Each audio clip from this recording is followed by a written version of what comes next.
But for you, how do you define success? So it's not so simple. And I say that because when I was very, very young, it was easy. It was just, money. And then at age 26, wait, hold on a second, money's not actually it. And around age 30, we started running our businesses on OKRs.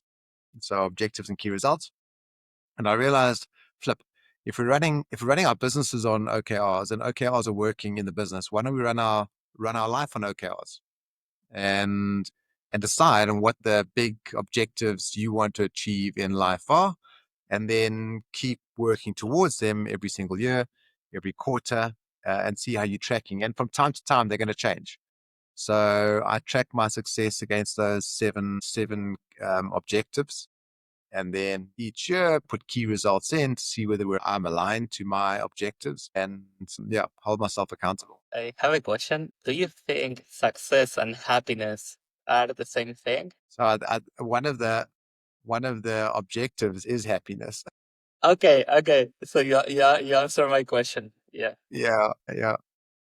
And then you got to figure out, and what you find is some interesting things, because I mean, you've heard about those blue zones, and one of the things about the blue zones is a good social environment. And what I've noticed is when I'm around people that energize me and I enjoy being around, my sleep scores are better. If your sleep scores are better, you're getting rid of toxins more.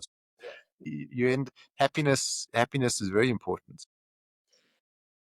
Actually, before now it came back.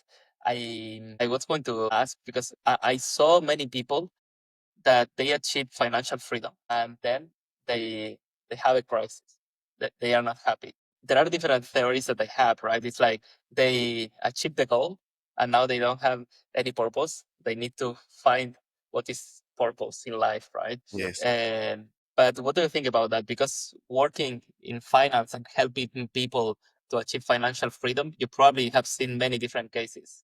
What happens Yes. when people get there? Yeah. So I think you've got to be lucky. You've got to be lucky to a degree. If your purpose is to accumulate X amount of money, I mean, sure, it's a purpose, but it's not really a fulfilling purpose.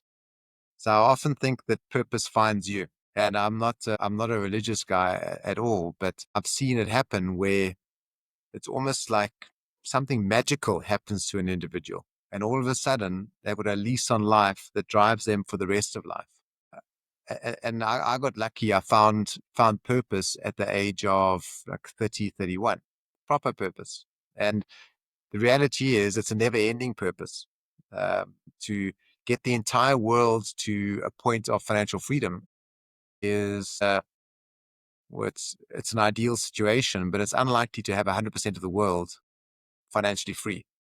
But it's what we strive for. So each day you get up and we remind ourselves, well, that's what the purpose is. And that drives us. I have seen people that have just chased a monetary purpose, and it's very temporary happiness.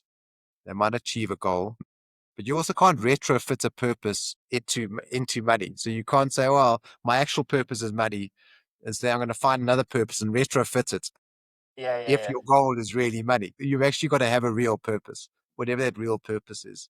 So I think if you're solving something really big, I think you're going to have a very purposeful life.